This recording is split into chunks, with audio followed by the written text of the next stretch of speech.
আলহামদুলিল্লাহ ওয়াসসালাতু ওয়াসসালামু আলা রাসূলিল্লাহ ওয়া আলা আলিহি ওয়া আসহাবিহি ওয়া মান ওয়ালা। আল ফিতান ওয়াল মালাহিম এই বিষয়টা রাখা হয়েছে। তো আমরা কিছু ফিতনা নিয়ে আলোচনা করব ইনশাআল্লাহ। যেহেতু অনেক বড় আলোচনা, আসলে অল্প সময়ে সম্ভব নয়। আমরা বেশ কিছু ফিতনা নিয়ে এখানে আলোচনা করব, যেগুলো ফি আখিরিজ জামান নবী সাল্লাল্লাহু আলাইহি সাল্লাম তিনি আমাদেরকে জানিয়েছেন, যেগুলো কিয়ামতের ছোট আলামতের অন্তর্ভুক্ত। সেটাও অনেকগুলো, সবগুলো আলোচনা করে শেষ করতে পারবো না, বাট আজকে আমরা কিছু আলোচনা করবো ইনশাআল্লাহ। আর মালাহিম নিয়ে আরেকদিন আলোচনা করবো আমরা। মালহামা মানে যুদ্ধ, আসলে নানা রকম যুদ্ধ। এই মালহামাগুলো বিভিন্ন ধর্মের লোকদের সাথে, কখনো নাসারা, কখনো ইয়াহুদ, কখনো মুশরিক, পৌত্তলিক যে দলগুলো আছে, এরপরে গাজওয়াতুল হিন্দের একটা ব্যাপারও আছে, সেটা নিয়ে বিভিন্ন রকম বক্তব্য আছে। এগুলো নিয়ে আমরা আরেকদিন আলোচনা করব ইনশাআল্লাহ। আজকে আমরা কিছু ছোট আলামত নিয়ে আলোচনা করব। তারপর যদি সময় থাকে আপনাদের কিছু প্রশ্ন উত্তর দেব ইনশাআল্লাহ। আমরা আধা ঘন্টার মতো আলোচনা করব, বাকি সময়টা 5টা পর্যন্ত চলবে ইনশাআল্লাহ। বাকি সময়টা আমরা প্রশ্ন উত্তর করব। অতএব আপনাদের কোনো প্রশ্ন থাকলে দেবেন।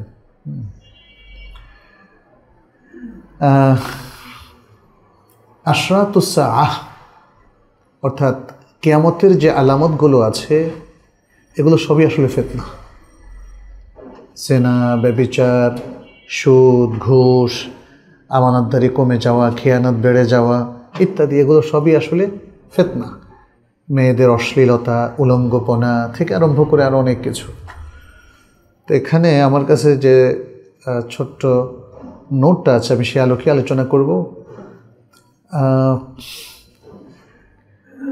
একটা হাদিসে নবী সাল্লাল্লাহু আলাইহি সাল্লাম উল্লেখ করেছেন, সায়াজিউ কাউমুন ইয়াকরাউন আল কুরআনা ইয়াসআলুনা আন-নাসা বিহি। একদল লোক আগমন করবে যারা কোরআন পড়ে মানুষের কাছে তার বিনিময় চাইবে। কোরআন পড়ে মানুষের কাছে তার বিনিময় চাইবে। এজন্য উলামায়ে কেরাম বলেন যে এটা হলো মিন আশরাতিস সাআ আস-সুগরা, ছোট একটা আলামত, যে মানুষ কোরআন বিক্রি করবে, অর্থাৎ কোরআনের বিনিময় চাইবে। কোরআন এর প্রচার প্রসার অথবা কোরআনের তাদরিস কিংবা মানুষ কোরআনমুখী হোক, এটা তার মেন টার্গেট না। এখানে হয়তো ছোট্ট একটা প্রশ্ন আসে, তাহলে কোরআন পড়ে কি টাকা নেওয়া যাবে না? উত্তর হচ্ছে, তাদরিসের জন্য তো টাকা নেওয়া যাবে, সেটা হচ্ছে একটা বেতন। কিন্তু ধর্মীয় উপকরণগুলো, দ্বীনি যে বিষয়গুলো আছে, সেটাকে ব্যবসায়িক পণ্যে পরিণত করা, এটা হচ্ছে মূল কথা। যে কোনো জিনিস, যেমন নামাজকে ব্যবসায়িক পণ্যে পরিণত করা, এটাও শরীয়ত সম্মত না। সালাত পড়বেন কার জন্যে? আল্লাহর জন্যে। কোরআন পড়বেন কার জন্যে? আল্লাহর জন্যে।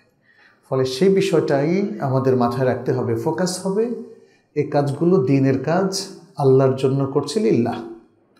আর ওয়াজিফা হিসাবে কেউ যদি নেন চাকরি, তাহলে তার বিনিময় তিনি পাবেন স্যালারি। ইমাম সাহেব কি টাকার মানে সালাতের বিনিময়ে স্যালারিটা নিচ্ছেন, নাকি এটা তার ওয়াজিফার বিনিময়ে? ওয়াজিফার বিনিময়ে। তিনি 5 ওয়াক্তের জন্য এখানে নিয়োগপ্রাপ্ত। এই 5 ওয়াক্ত তিনি যদি পাশের মসজিদে পড়ান, তাহলে এই মসজিদ তাকে বেতন দেবে না। তাহলে আসলে সালাতের বিনিময় না, এটা হলো ওয়াজিফা এর বিনিময়।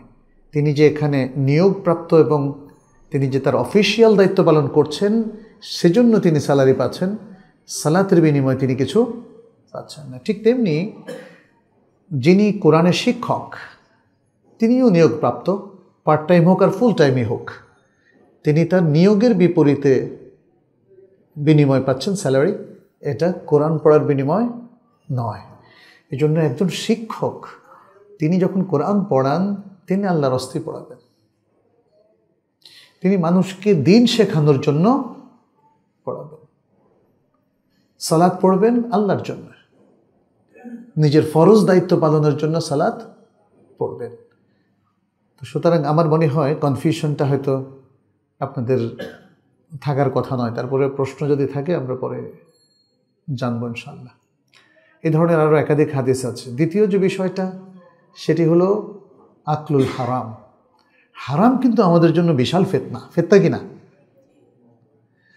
আমার মনে হয় এই যুগের সবচেয়ে বড় ফিতনা হচ্ছে হারাম, আর তাআল্লুক বিল হারাম, হারামের সাথে সম্পৃক্ত হয়ে যাওয়া। আপনার সামনেও হারাম, পেছনেও হারাম, ডানেও হারাম, বামেও হারাম। হারাম হলো একটা বড় শত্রু। এটা অনেকটা যুদ্ধক্ষেত্রে যদি 4 জন শত্রু আপনার সামনে, পেছনে এবং ডান বাম থেকে দাঁড়ায়, তখন আপনি যেরকম অসহায় হয়ে পড়বেন। এই ফিতনাগুলো আমাদের অনেককে অসহায় করে ফেলেছে। কোন দিকে যাবেন? আপনি ব্যাংকে চাকরি করছেন, হারাম চাকরি ছেড়ে কোথায় যাবেন? তাই না? ছাড়ার পরে যদি আরেকটা চাকরি আরো বড় হারাম হয়, মানে নানা সমীকরণ আছে, মানে আপনাকে নাস্তানাবুদ করে ছাড়বে সিচুয়েশনটা। ফিতনা কোনটা করবেন আপনি? তাই না? এক্ষেত্রে অবশ্যই কিছু কাউন্সেলিংয়ের প্রয়োজন, কিছু সাহসিকতার প্রয়োজন, কিছু ইস্তেকামতের প্রয়োজন, যে না দিনকে ঠিক রাখবার, আমার জীবনটা ঠিক না থাকলেও চলবে, দিনকে ঠিক রাখবো। ফিতনা থেকে উত্তরণের বেশ কিছু উপায় আছে, সেটা আমরা অন্য সময় আলোচনা করব।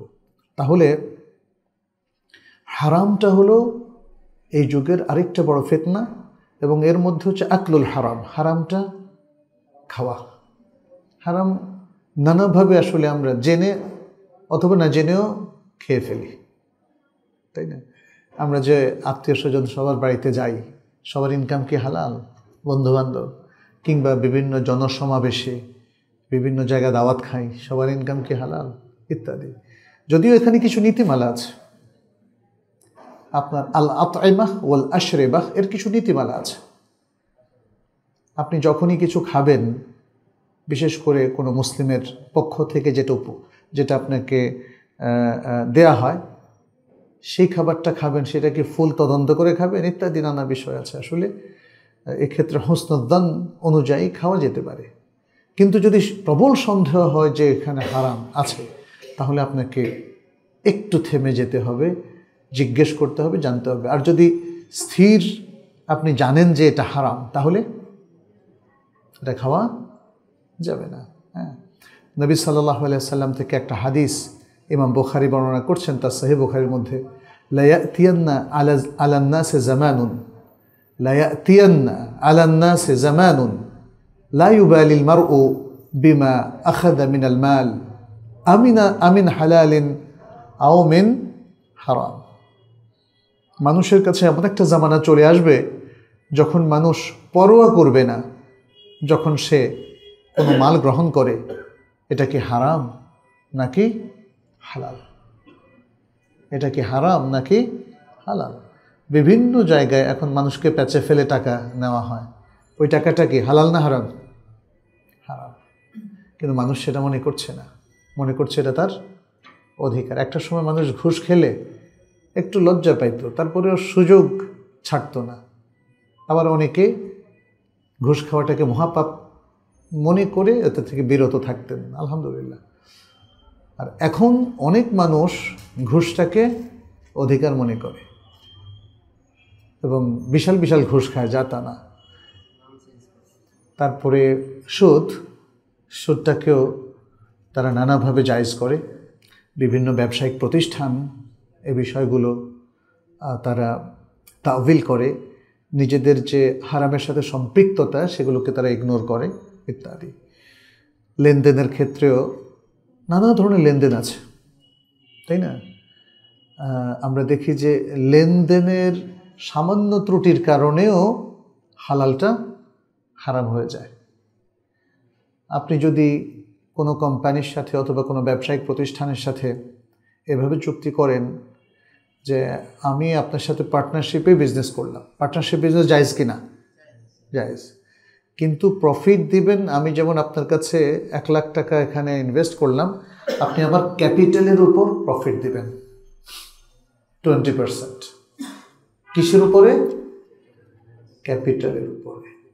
অর্থাৎ বছরের শেষে আমার হয়ে যাবে 1,20,000 ক্যাপিটাল, মানে এই 1 লাখের উপরে আপনি একটা পার্সেন্টেজ আমাকে প্রফিট দিবেন। এটা কি হবে?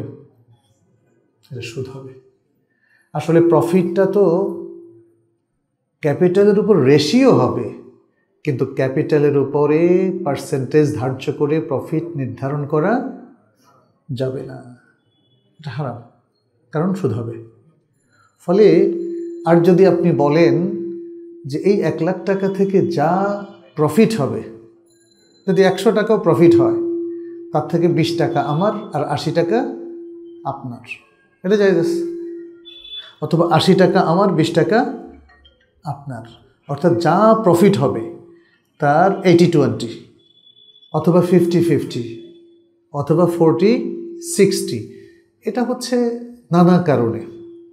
আপনি যদি মনে করেন যে আপনার 100 টাকা প্রফিট হলে 20 টাকা পেলেই আপনি খুশি, তাহলে সমস্যা কি? যিনি এটাকে ব্যবসা করলেন তিনি এটা থেকে বাকি 80 টাকা নিলেন, সেটা আপনারই কনসেন্ট নিয়ে, কোনো সমস্যা নেই।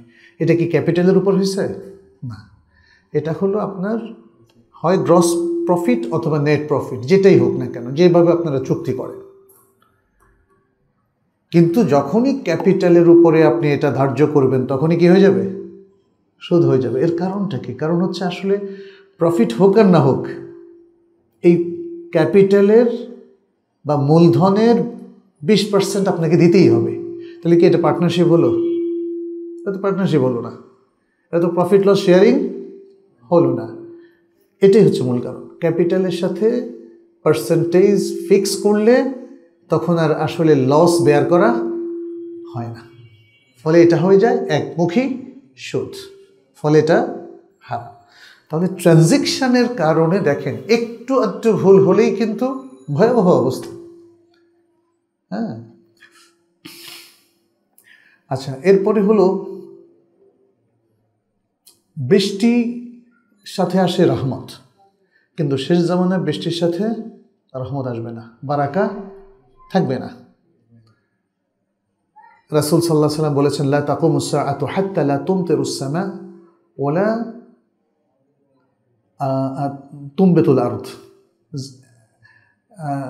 কিয়ামতের আগে আকাশ থেকে বৃষ্টি হবে না এবং জমিন কোনো উৎপাদনও করবে না। জমিন উৎপাদন করবে না, এটা হতে পারে এই যে অধিক উষ্ণতা, অধিক উষ্ণতার ফলে প্রচণ্ড খরা, খরার ফলে আর বৃষ্টিও হলো না, জমিন থেকে কিছু উৎপাদনও হলো না। এটাকে হাদিসের মধ্যে এখানে উল্লেখ করা হয়েছে। এটা কিয়ামতের আগে বলার কারণে কি বোঝা গেল? যে ফিতনাটা এর মুখোমুখি মানুষ হবে এবং এটা কিয়ামতের ছোট আলামতের মধ্যে একটা। তৃতীয় যে বিষয়টা সেটা হলো শক্তিশালীরা দুর্বলদেরকে খেয়ে ফেলবে। তার মানে মানুষ অনেক বেশি ডমিনেট করবে, প্রভাবশালীরা সমাজকে নিয়ন্ত্রণ করবে। এখানে যে হাদিসটা আয়েশা রাদিয়াল্লাহু তাআলা আনহা থেকে এসেছে, ইমাম আহমদ বর্ণনা করেছেন, শেখ আলবানী এটাকে সিলসিলা সাহিহার মধ্যে উল্লেখ করেছেন। বলেছেন আয়েশা রাদিয়াল্লাহু তাআলা আনহা বলেন, কাইফান নাসু বা'দা যালিকা ওয়া ইনদা যালিকা, কিয়ামতের সময় অথবা কিয়ামত পূর্ববর্তী সময়ের পরে কি অবস্থা হবে মানুষের। নবী সাল্লাল্লাহু আলাইহি সাল্লাম বললেন, ইয়াকুলু শিদাদুহু দুআফা, ইয়াকুলু শিদাদুহু দুআফা, অর্থাৎ কঠোর লোকেরা বা শক্তিশালী লোকেরা দুর্বল লোকদেরকে খেয়ে ফেলবে, হাত্তা তাকুমা আলাইহিমুস সাআহ, যতক্ষণ না তাদের উপরে কিয়ামত কায়েম হয়ে যায়। এটা একটা বড় ফিতনা। একটা সুন্দর সমাজে যারা অবস্থা সম্পন্ন মানুষ, ক্ষমতাশীল, তারা আসলে মূলত সমাজের অধিপতি, তাই না? তারা সমাজের লোকদের সেবা করবে। এটাই তো ইসলামের প্রথম যুগে আমরা দেখেছি। খোলাফায়ে রাশেদিন প্রত্যেক প্রজার তারা নিরাপত্তা এবং তাদের খাদ্যের যে প্রবাহ সেগুলো তারা নিশ্চিত করতেন। তারা নিজেরাও খবর সংগ্রহ করতেন, তাদের আয়োজিত বা তাদের প্রেরিত যারা প্রশাসনিক কর্মকর্তা ছিলেন তারাও সে সমস্ত সংবাদ নিয়ে আসতো, আর তারা তার প্রত্যেকের কাছে খাবার পৌঁছে দিতেন, নিশ্চিত করতেন জনগণের যে অধিকার সেটা তারা প্রাপ্ত হয়েছে। কিন্তু কিয়ামতের আগে এই জিনিসটা থাকবে না। তখন দেখবেন যে প্রভাবশালীরা হাজার হাজার কোটি টাকার মালিক হয়ে যাবে। এটা কি চাকরি করে নাকি ব্যবসা করে বলেন তো, তাই না? পৃথিবীর বিভিন্ন দেশে ক্ষমতাশালী লোকদের যে এত বিশাল টাকা, এটা কোত্থেকে এসছে, তাই না? দেখার বিষয় তো, ওনাদের তো কোনো চাকরিও নাই, ওনাদের কোনো ব্যবসাও নাই। এটা হলো ইয়াকুলু শেদাদুহু দাআফাহু, প্রভাবশালীরা দুর্বল অসহায় মানুষদের অধিকার হরণ করে এ কাজটা করেছে। এটা শুধুমাত্র রাজনৈতিক নেতৃবৃন্দই করবে ব্যাপারটা এমন নয়, ব্যবসায়ীদের ক্ষেত্রে এটা প্রযোজ্য হতে পারে। ব্যবসায়ীরা যখন মনোপলি বিজনেস করে এবং মানুষকে ঠকায়, তখনও কিন্তু এই হাদিসটা তাদের উপর প্রযোজ্য হবে। আপনি দেখেন যে আপনি একটা সফটওয়্যার আবিষ্কার করলেন যেটা মানুষের খুব প্রয়োজন, আপনার সফটওয়্যারের খরচ উঠে যাওয়ার পরেও, কয়েক গুণ উঠে যাওয়ার পরেও আপনি কিন্তু দামটা ঠিকই রাখলেন। এটা মনোপলি বিজনেস, যেটা সাধারণত আমরা কম্পিউটারের সফটওয়্যারের ক্ষেত্রে গুগল, তারপর উইন্ডোজ এরকম সফটওয়্যারের ক্ষেত্রে আমরা দেখি। এই জন্য সেখানে সাধারণ মানুষগুলো এখন চুরি চামারি করে, কি করবে আর, বুঝছেন তো, পাইরেসি করে। উইন্ডোজ সফটওয়্যার কয়জনে কিনতে পারবে বলেন, বা কিনে? হ্যাঁ, একটা উইন্ডো 20,000, 25,000, 30,000, 40,000 দাম উইন্ডোর অরিজিনাল সফটওয়্যার একটা কম্পিউটারের জন্য। এটা মনোপলি বিজনেস। আসলে উচিত হচ্ছে জনসাধারণের যেটা প্রয়োজনটা শুধু খাদ্য, সফটওয়্যার প্রয়োজন না। একসময় সফটওয়্যার ছিল না, তখন এটা প্রয়োজন ছিল না।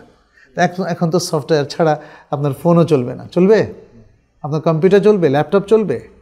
অতএব এটা খাদ্যের মতো প্রয়োজনীয় হয়ে গেছে। এই জিনিসগুলো সাবসিডি দিয়ে মানুষের কাছে সেবা পৌঁছে দিতে হবে। যেভাবে চাল, ডাল, তরকারি এগুলো সাবসিডি দিয়ে যারা রাষ্ট্র চালান, সমাজ চালান, তাদের কর্তব্য হচ্ছে মানুষের কাছে পৌঁছে দেওয়া স্বল্প মূল্যে, যে মানুষ যাতে এগুলো অ্যাভেল করতে পারে, কিনতে পারে। কিন্তু দেখা যাচ্ছে যে সিন্ডিকেটেড যে বিজনেস চালু হয়েছে বিশ্বব্যাপী, বিভিন্ন দেশে, বিভিন্ন জনপদে, তারা এই সিন্ডিকেটের মাধ্যমে জনগণের হাতে যেই টাকাটুকু আছে সেটা তারাই তুলে নেয়। ফলে জনগণ হয়ে পড়ে কপর্দকশূন্য। তাদের হাতে বাচ্চাদের পড়ানোর টাকা থাকে না, চিকিৎসার টাকা থাকে না, চিকিৎসা সেবাটা তাদের কাছে খুবই এক্সপেন্সিভ মনে হয়। আমাদের দেশের অনেক আলেম ওলামাকেও দেখি যে প্রায় মৃত্যুর ঠিক আগে আগে গিয়ে ডাক্তারের কাছে উপস্থিত হয় যে আমি খুব অসুস্থ। এটা শুধু আলেম ওলামা না, অনেক সাধারণ মানুষও, গরিব গোরাবা, গ্রামের মানুষেরা, এভাবে আমরা দেখি। এগুলো আসলে ফিতনা এবং এগুলো কিয়ামতের ছোট আলামত। আরেকটা হচ্ছে মসজিদ নিয়ে অহংকার, আর তাবাহি বিল মাসাজিদ। আমাদের মসজিদে দেখা দেখি আরেকজন পাশে আরেকটা বানাইলো, তার দেখা দেখি আরেকটা বানাইলো। এই ধরনের প্রতিযোগিতাগুলো আসলে অসুস্থ প্রতিযোগিতা। একটা স্কুল ভেঙে আরেকটা স্কুল, এখন ভাঙার সময় কী করে জানেন? ছাত্রও নিয়ে যায়, আবার অনেকে ছাত্র শিক্ষক দুইটাই নিয়ে যায়। যদি মার্কেটটা ওপেন থাকে, আপনি কোনো কারসাজি করলেন না, যার যেখানে ইচ্ছা যাবে, তাতে সমস্যা নাই। কিন্তু আমরা দেখি যে এই প্রতিযোগিতাটা মুসলিমদের মধ্যে ব্যাপক।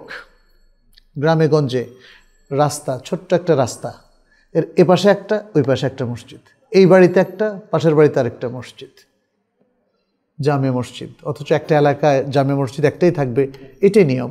যদি আরেকটার প্রয়োজন হয়, তখনই জনগণ আরেকটা তৈরিতে হাত দেবে।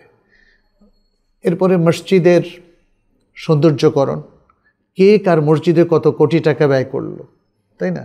এই একটা অসুস্থ প্রতিযোগিতা, এটা কিয়ামতের আলামত। নবী সাল্লাল্লাহু আলাইহি সাল্লাম বলছেন, লা তাকুমুস সাআতু হাত্তা ইয়াতাবাহা আন-নাসু ফিল মাসাজিদ। কিয়ামত তখনই কায়েম হবে যখন মানুষ মসজিদ নিয়ে গর্ব অহংকার করবে, গৌরব করবে। মানে এখানে হাদিসের ভাষ্যটা হচ্ছে এরকম, মানুষ মসজিদ নিয়ে গৌরব করার কাজ না করা পর্যন্ত কিয়ামত হবে না। অধিকাংশ শব্দ এই ধরনের ভাষ্যে এসেছে। তার মানে তাদের মধ্যে মুফাখারা থাকবে, গর্ব অহংকার প্রতিযোগিতা, যে আমাদেরটা তোমার থেকে সুন্দর, তোমাদেরটা কত টাকা দিয়ে বানাইছো, 2 কোটি, আমাদেরটা 2.5 কোটি, আরেকজন আমাদেরটা 3 কোটি, এভাবে। আরেকটা হচ্ছে রিয়া দেখানোর জন্য, মানে আমারটা তোমারটা থেকে সুন্দর, এই যে একটা অসম প্রতিযোগিতা, সেটার জন্য। ইবনে কাসির বলেন যে মানুষ এভাবে হারামাইন থেকেও বিচ্ছিন্ন হয়ে পড়বে। মানুষ এভাবে হারামাইন থেকে বিচ্ছিন্ন হয়ে পড়বে এবং তারা নিজস্ব মসজিদ বানিয়ে ফিতনা তৈরি করবে। আমরা তো খবর রাখি না, আমার মনে হয় কালকে মনে হয় আমাকে একজন দেখালো, আমাদের অফিসে দেখালো যে দেখেন এক লোক চট্টগ্রামে, সে ওয়াজের মধ্যে বলছে যে এখন থেকে আপনাদের আর হারামাইনে যেতে হবে না। ঠিক এই হাদিসের তাতবীকি দেখলাম। কেন? বলছে চট্টগ্রামের মধ্যে এই যে কি এলাকা বলল, বহদ্দারহাটের পাশে, হ্যাঁ, বললো যে এখানে আমরা একটা হারাম তৈরি করেছি। আপনি ওই হারামে গিয়ে যে ফজিলত, এই হারামে সে একই ফজিলত। বলছে কি তেজ নিয়ে বলতেছে, আল্লাহ আল্লাহ আল্লাহ। আমি পরে ওনাকে বলেছি আমাকে লিঙ্কটা দিয়েন বাংলা ভাষায়, বুঝছেন? দেখেন এখানে ইবনে কাসির দেখে কত বছর আগের, 774 হিজরিতে মারা গিয়েছেন। তিনি বলছেন যে এভাবে মানুষ হারামাইন থেকে আলগা হয়ে পড়বে, মনোযোগ হারিয়ে ফেলবে, তাদেরকে কেউ বা কারা অন্য আরেকটা জায়গায় তাদেরকে ট্যাগ করে ফেলবে।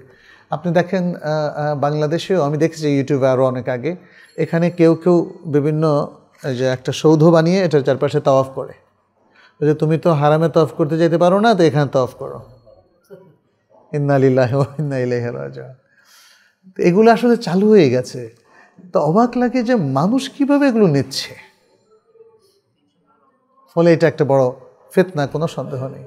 আল বিদায়া নেহায়ার মধ্যে তিনি এটা বললেন। ইবনে কাসির আরও বলেন, ওয়াগতাররু বিহি ইলা জামানিনা হাদা।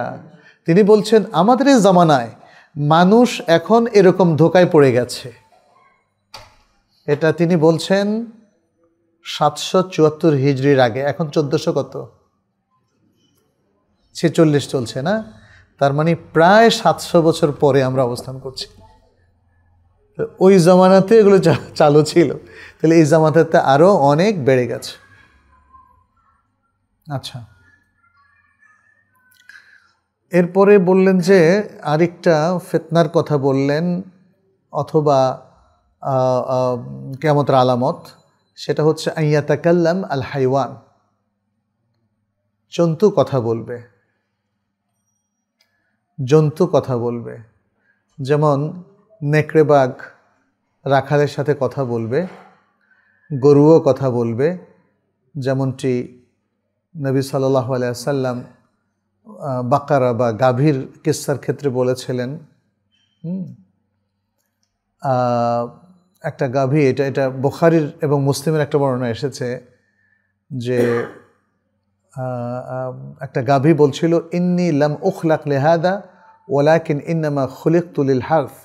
আমি এজন্যে সৃষ্টি হই নাই। অর্থাৎ এক মালিক, গাভীর মালিক তার উপরে ঘোড়ার মতো বসে গেছে। তো গাভী তখন বলল, জনাব আমাকে এই জন্য সৃষ্টি করা হয় নাই, ওয়ালাকিন ইন্নামা খুলিকতু লিল হারফ, আমাকে সৃষ্টি করা হয়েছে চাষাবাসের জন্য। হ্যাঁ, এটা বুখারী মুসলিমের হাদিস কিন্তু। আচ্ছা, এখানে আরেকটা হাদিস আছে, ইমাম আহমদ বর্ণনা করেছেন, শেখ আলবানী এটাকে সহিহ বলেছেন।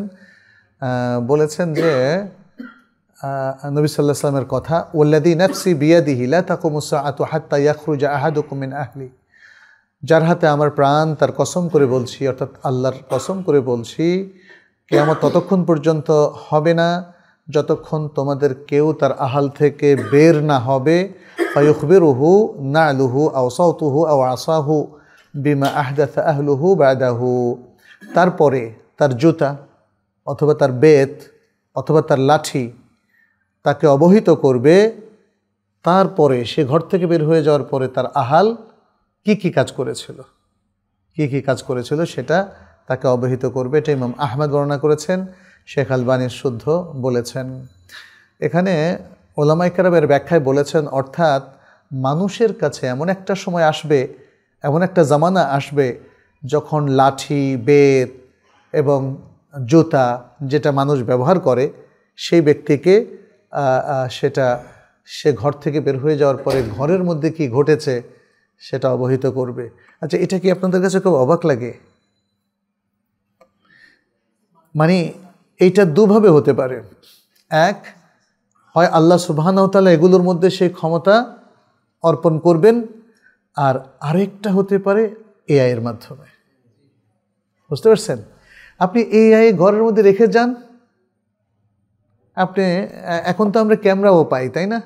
আর কালকে আমি একটা স্মার্ট বোর্ড দেখতে গেছিলাম, আমাদের শিক্ষা উপকরণ হিসাবে দেখি ব্যবহার করতে পারি কি না। স্মার্ট বোর্ডের এখন লাস্ট ফিচারগুলো তো মানে অসাধারণ। সেখানে তো মানে অনেক কিছু করা যায়। দেখলাম যে একটা জিনিস খুব ভালো করে বোঝার জন্য যা ফিচার দরকার সবই সেখানে আছে। আমরা যেমন এখন আপনাকে মুখস্থ বলতেছি, আপনারা মুখস্থ শুনছেন, বেশিক্ষণ থাকে না। ভিজুয়ালাইজ করলে শিক্ষা উপকরণটা অনেক শক্তিশালী হয়, এবং যারা শ্রোতা তারা দেখে এবং বুঝে, তখন তার দুটো অঙ্গ কাজ করে এবং এটা অনেক বেশি স্থায়ী হয়। তো যাই হোক, সেখানেও আমরা দেখলাম যে এআই এর মাধ্যমে অসাধারণ সব কাণ্ড হচ্ছে। এখন আপনার বাসায় যদি কোনো একটা চিপস রেখে যান, সে আপনাকে খবর দেবে না? এই চিপসটা হতে পারে জুতার মধ্যে, এটা চিরুনির মধ্যে হতে পারে। শুনলাম যে মানুষের ব্রেনের মধ্যেও নাকি এখন চিপস ঢুকিয়ে দেওয়া হবে, তখন আর এই ফোনটা লাগবে না, তখন এখানে বসে বসেই আপনি মাথায় কিছু চিন্তা করবেন, ওই চিন্তা দিয়ে ফোন করবেন, আর উনি চিন্তা দিয়ে রিসিভ করবে। এগুলো কিন্তু একদম অস্বাভাবিক না। এআইয়ের যে অবস্থা দেখছি, তাতে দেখেন রাসূল সাল্লাল্লাহু আলাইহি সাল্লামের এই যে এটা যে আল্লাহর পক্ষ থেকে প্রদত্ত সেটা বোঝা যায়। মানে এটা জরুরি না যে আল্লাহ তাআলা একটা জড় পদার্থের মধ্যে প্রাণ দিবেন। প্রাণ কি ইচ্ছে করলে আল্লাহ দিতে পারেন কিনা? পারেন। কিয়ামতের দিন আপনার আমার চামড়াও কথা বলবে, চোখও কথা বলবে, কানও কথা বলবে, সব কথা বলবে, তাই না? হয় আমার পক্ষে নয় বিপক্ষে, ভালো হলে পক্ষে আর খারাপ হলে বিপক্ষে কথা বলবে। তো দুনিয়াতেও এই যে শেষ জামানার আলামত, এটা একটা ফিতনা। কেন ফিতনা জানেন? মানুষ এখন এআই পেয়ে আল্লাহকে ভুলে যাবে, আমি যা ইচ্ছা তাই করতে পারি। এমনও হতে পারে যাদের মাথায় চিপস আছে, অথবা যারা এই চিপসটা কোনো না কোনোভাবে সে ব্যবহার করে তার বডিতে, তখন যার সাথে সে কানেক্টেড তিনি কিন্তু আপনার সব চিন্তা ভাবনা সব জেনে যাবেন। এআই এই অ্যাপস বলি অথবা সফটওয়্যার বলি, এগুলোর মাধ্যমে অলরেডি কিন্তু গুগল এবং সোশ্যাল নেটওয়ার্ক আমাদের সাইকোলজি, চিন্তা ভাবনা সব জেনে ফেলছে। আমরা যখন ইন্টারনেটে থাকি, আমাদের কথাবার্তাগুলো তো সে শোনে, ক্যাচ করে। গুগল ক্যাচ করে না? গুগল কিন্তু আগে পারমিশন নিয়ে নিচ্ছে, আপনার সব কিছু আমি ক্যাচ করব। এবং সবগুলো সফটওয়্যার এখন দেখি যে পারমিশন নেয়। আমরা তো আর তো বুঝি না, আমরা পারমিশন দিয়ে দিই, ওকে ওকে ওকে। দেখেন অধিকাংশ কিন্তু পারমিশন দিয়ে দিই, নিজে সর্বনাশ করি, অথচ বুঝি না। এইটাই ফিতনা। ফলে পৃথিবীর এখন যে কোনো এজেন্সি আমার আপনার সব খবর জানে। ইভেন আমি এই 24 ঘন্টা আমার চিন্তার যে গ্রাফিক্সটা আছে, বুঝতে পারছেন কোন দিকে যাচ্ছে, সব জানে কিন্তু। আর এআইকে বললে আপনার চিন্তার গ্রাফিক্স সে নিজেও বের করে দিবে যে আপনি কীভাবে চিন্তা করেন, কোন সমান্তরালে নাকি আঁকা বাঁকা নাকি পাহাড়ের মতো উল্টাপাল্টা, মানে এইভাবে, তাই না? ফলে সুবহানাল্লাহ, এইটা ফিতনা। এই ফিতনাটা আমাদেরকে দ্বীনের ব্যাপারে গাফিল করে, আল্লাহ থেকে গাফিল করে, কোরআন থেকে গাফিল করে, এবং এই ধরনের জায়গায় আমাকে এঙ্গেজ করে ফেলে। কারণ এমন অদ্ভুত অদ্ভুত জিনিস ঘটতে থাকে, দেখতে থাকি, আমার মনে হয় যত শক্তিশালী মানুষ হোক এখানে ঢুকলে আর বাইরে যেতে পারবেন না। এটাই ফিতনা, বুঝতে পারছেন তো? আর এই ফিতনায় ছোট বাচ্চা থেকে আরম্ভ করে বুড়া, 80 বছরের বুড়া পর্যন্ত এর মধ্যে ঢুকে গেছে। সুবহানাল্লাহ, আমাদের মানে ওলামায়ে কেরাম যে এগুলোকে ফিতনা বলেছেন, এমনি এমনি বলেন নাই।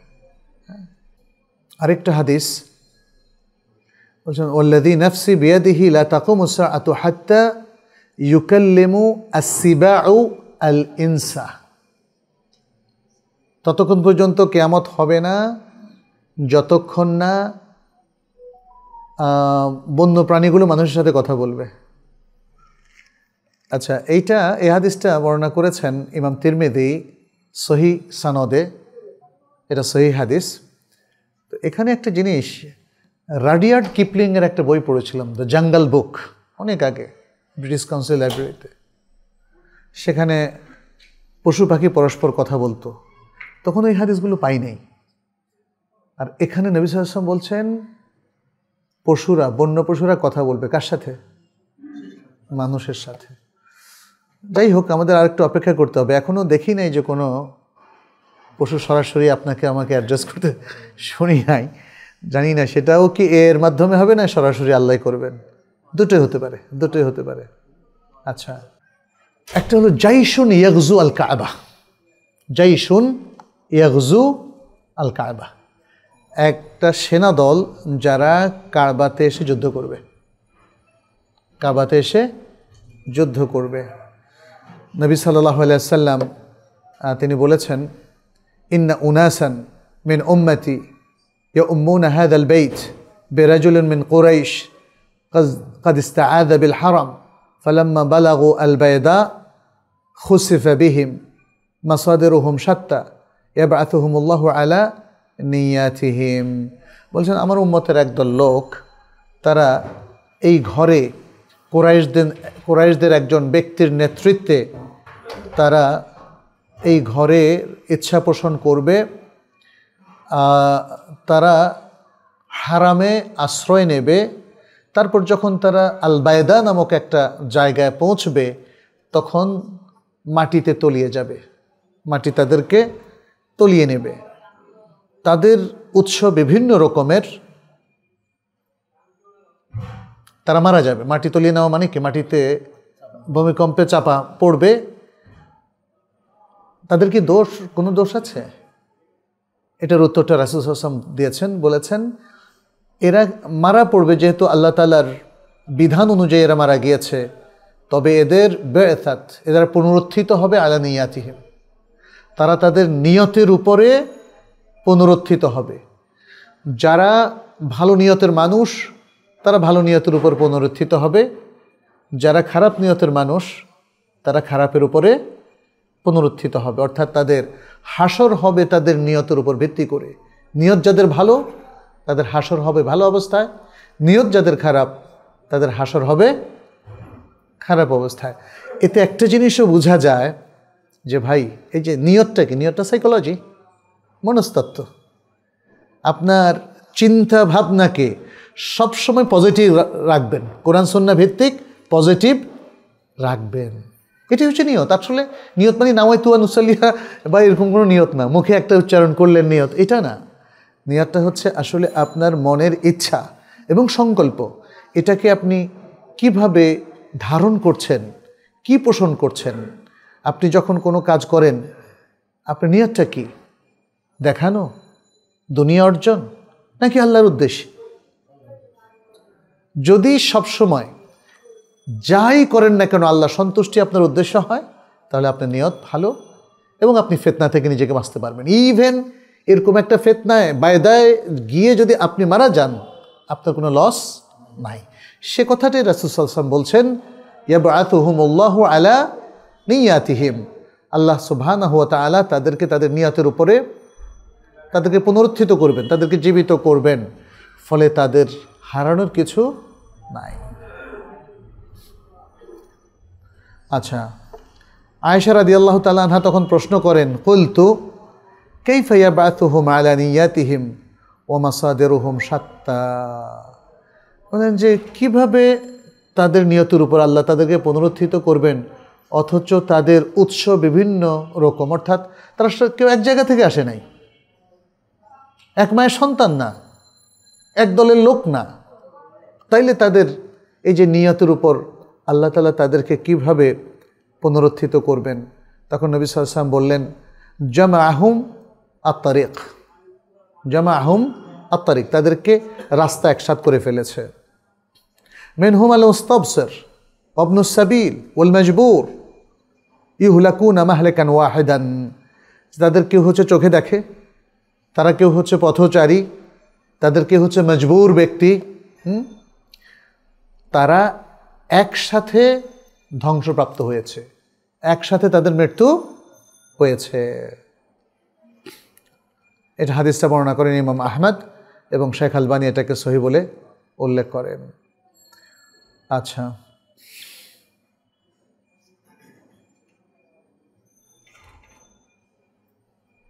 আচ্ছা, এরপর আরেকটা হলো কাতউল আরহাম, আত্মীয়তার সম্পর্ক ছিন্ন করা। এটাও একটা ফিতনা। এখন তো আত্মীয়তার সম্পর্ক পার হয়ে স্বামী স্ত্রীর সম্পর্কই এখন আর থাকে না দেখি, তাই না?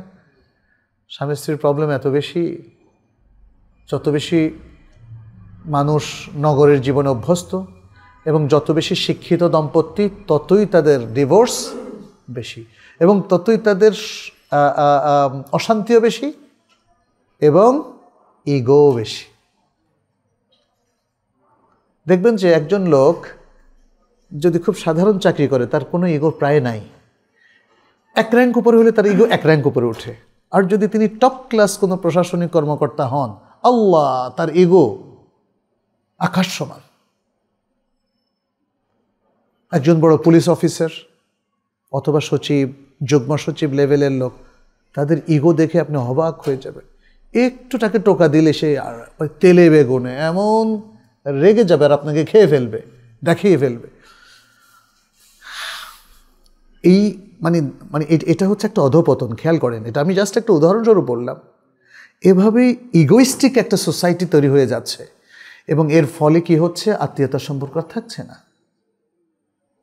বাবার সাথে সন্তানের সম্পর্ক, সন্তানের প্রতি বাবার কর্তব্য, মায়ের প্রতি সন্তানের কর্তব্য, স্ত্রীর প্রতি স্বামীর কর্তব্য, স্বামীর প্রতি স্ত্রীর কর্তব্য এবং অন্যান্য আত্মীয় স্বজন, এখানে ভয়ঙ্কর একটা অধপতন। ভয়ঙ্কর অধপতন না? এগুলো কিন্তু ফিতনা।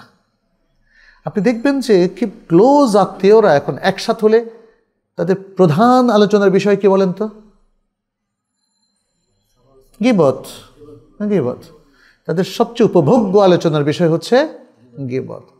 আমি খুব হতবাক হয়ে যাই যেগুলো আত্মীয় স্বজনের মধ্যে শুনি, এবং এটা একটা কমন সিনারিও। খুব ভালো শিক্ষিত ফ্যামিলিগুলোর মধ্যে যা ঘটে, তাহলে অশিক্ষিতদের মধ্যে আরও ভয়ঙ্কর ঘটে। আমি যখন আমার নানার বাড়িতে পড়তাম, জায়গির থাকতাম, টুমচল লক্ষ্মীপুরে পড়াশোনা করতাম, তখন পাশের বাড়ির মানে 4 বছর ও 5 বছর পড়াশোনা করেছে সেখানে, প্রতিদিন সকালে ফজর থেকে নিয়ে বেলা 10টা পর্যন্ত ওদের ঝগড়া চলতো। আমি একদিনও ক্ষান্ত হতে দেখি নাই, একদিনও না। আমার মনে হচ্ছে যেন এটা তারা হয়তো এনজয় করতো, কিন্তু গালিগালাজ কিন্তু চলতো অনেক এবং খুব বাজে কথাবার্তা। এটাকে মানুষ কিভাবে এনজয় করে আমি ঠিক জানি না।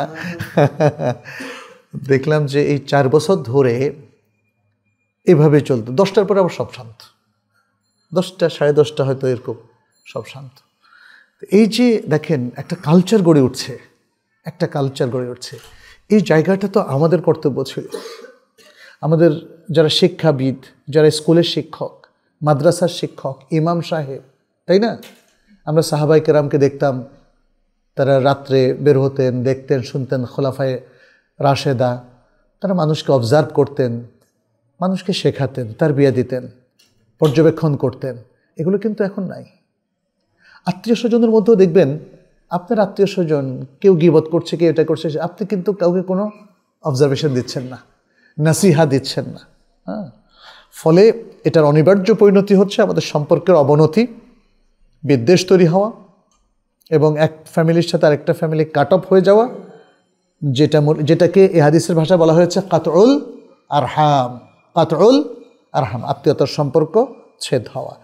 এখানে নবী সাল্লাল্লাহু আলাইহি সাল্লাম থেকে যে হাদিসটা এসেছে ইমাম আহমদ বর্ণনা করেছেন এবং শেখ আলবানী শুদ্ধ বলেছেন, তিনি আস-সিলসিলা সহিহার মধ্যে নিয়ে এসেছেন, বলেছেন ইন্না বাইনা ইয়াদাই আস-সাআহ তাসলিমুল খাসসাহ ওয়া ফাশবুত তিজারাহ হাত্তা তুইনাল মারআতু যাওজাহা আলা তিজারাহ, এবং বলেছেন ওয়া কাতউল আরহাম, বলেছেন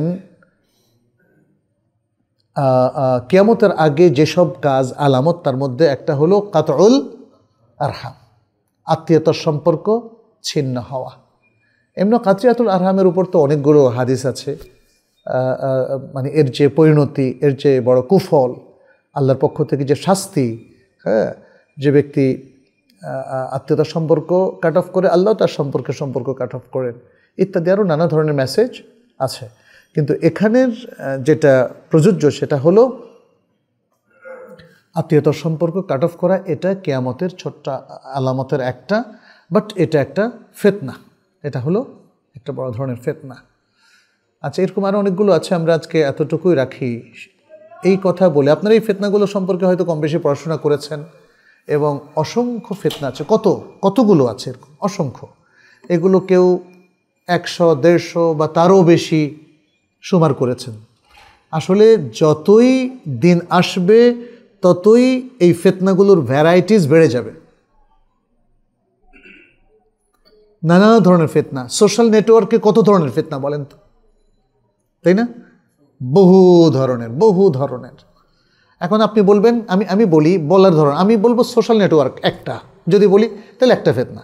আর যদি বলি না, ইউটিউব একটা ফিতনা, ফেসবুক একটা ফিতনা, হ্যাঁ, টুইটার আরেকটা ফিতনা, ইনস্টাগ্রাম আরেকটা ফিতনা, টিভি আরেকটা ফিতনা, তাই না? এভাবে যদি আপনি সুমার করতে থাকেন তাহলে অনেকগুলো ফিতনা। আর এখন তো সফটওয়্যার অনেক বেড়ে যাচ্ছে, হ্যাঁ, ওটিটি প্ল্যাটফর্ম যদি আপনি বলেন তাহলে ওটিটি আরেকটা ফিতনা। আবার ওটিটির মধ্যে যদি প্রত্যেক নাম ধরে বলেন, বিভিন্ন নাটকের ওটিটি প্ল্যাটফর্ম আছে না, নাটকের আছে, খেলার আছে, এগুলো এক একটা যদি নাম ধরে বলেন তাহলে সংখ্যা বেড়ে যাবে। ওলামায়ে কেরামও কখনো সবগুলোকে একটা গ্রুপে ফেলে যারা বলেছেন তারা অল্প কিছুর মধ্যে সবগুলোকে নিয়ে এসছেন। আবার যারা প্রত্যেকটা ইন্ডিভিজুয়ালি উল্লেখ করেছেন তারা এই ফিতনাগুলো অধিক সংখ্যায় উল্লেখ করেছেন। আর আসলে ফিতনাগুলো আমার কাছে মনে হয় ডিটেলসই বলা উচিত, ডিটেলস পড়া উচিত, জানা উচিত, যাতে করে আমরা এই ফিতনাগুলো খুব ক্লিয়ারলি এটাকে ডিটেক্ট করতে পারি, চিহ্নিত করতে পারি।